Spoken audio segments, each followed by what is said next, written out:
காலையில் டிஃபனுக்கு இட்லி அடித்தாச்சு. தொட்டுக்கிறதுக்கு வந்து தேங்காவும் பொரிக்கடலையும் போட்டு சட்னி செஞ்சுருக்கேன். அப்புறம் வீட்டுக்காரங்களுக்கு மதியத்துக்கு சோறு ஆக்கணும். சோறு வடித்தாச்சு. உளுந்து குழம்பு வைக்கலான்ட்டு இருக்கேன். அதான் குக்கரில் காய்கறி உளுந்து எல்லாம் போட்டு வச்சுருக்கேன். தேங்காய் அரைச்சி ஊற்றணும் குழம்புக்கு. தேங்காய் ஃப்ரிட்ஜில் வைக்காமல் வெளியில் வச்சுருந்தனால ரொம்ப காஞ்சி போன மாதிரி இருக்குது. சாம்பார் மாதிரி குழம்புக்கு வந்து காஞ்சி போன தேங்காய்னாலும் அரைச்சி ஊற்றினா ஒன்றும் தெரியாது. அதான் எடுத்துகிட்ருக்கேன். தேங்காய், உள்ளி, ஜீரகம், மிளகா எல்லாம் சேர்த்து அரைச்சி ஊற்றிக்குவேன். எங்கள் ஊர் சைடு வந்து தேங்காய் எல்லா குழம்புக்குமே சேர்ப்போம். தேங்காய் இல்லைன்னா குழம்பு நல்லா இருக்காது. அதுபோல் காய்கறி கூட்டுக்கும் தேங்காய் அரைச்சி போட்டால் தான் நல்லாயிருக்கும். மிக்சியில் கொஞ்சம் கொரகொரப்பாக அரைச்சி போட்டாச்சு. சமையல் எல்லாம் முடிச்சு வீட்டுக்காரங்க பை எடுத்துகிட்டு வேலைக்கும் கிளம்ப போகிறாங்க. என் வீட்டுக்காரங்க பை கொத்தனார் வேலைக்கு போகிறதுனால அந்த பையில் வந்து கரண்டி ஜாமான் எல்லாம் வச்சுட்டு கொண்டு போவாங்க. வேலைக்கு கிளம்பிட்டாங்க.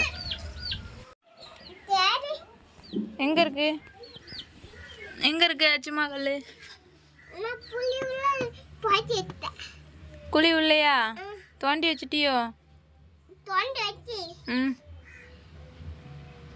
அப்போ புளியுள்ள போட்டு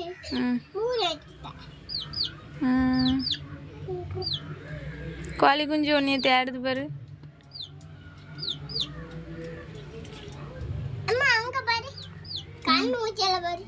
கண்ணு முழிக்கலையோ?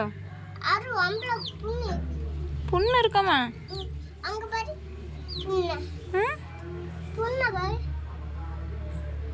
ஆமா.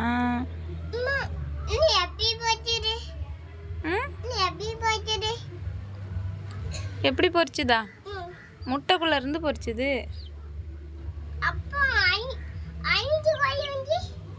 5 கோழி குஞ்சு முட்டைக்குள்ள இருந்து தான் வந்துச்சு.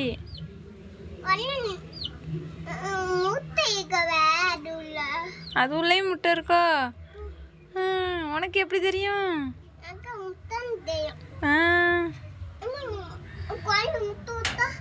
கோழி இன்னும் முட்டை விடலை.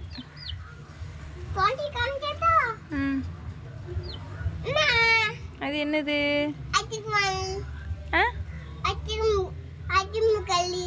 அச்சுமகல்லா? புளி தோண்டி புதைக்க போறியா?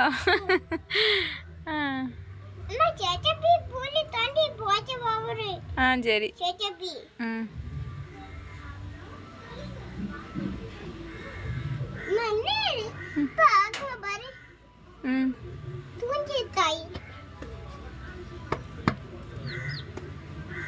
நீ போறியா? வீட்டுக்குள்ள போறியா? உன் தொட்டுல ராஜா உட்காந்து ஆடிட்டு இருக்கான்.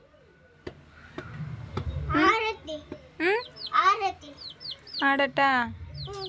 ஏன் உனக்கு வேண்டாமோ?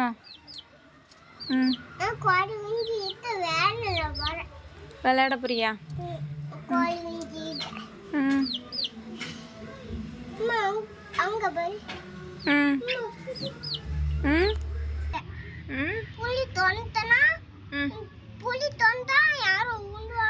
உளுந்துருவாங்களா? இவ்வளோ பெரிய குழியில உளுந்துருவாங்களா?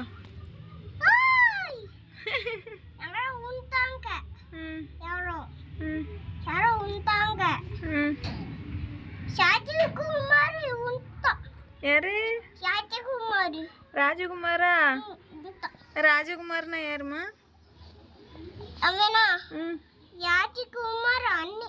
ராஜகுமார் அண்ணனாமா?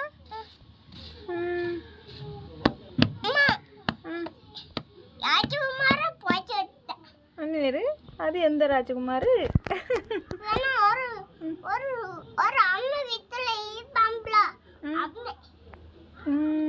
வெயில் ரொம்ப அடிக்கணுமா காலையிலே? எங்கள் வீட்டுக்கிட்ட ஒரு அக்கா இந்த இனிப்பு குழிப்பணியாரம் விற்க கொண்டு வந்தாங்க.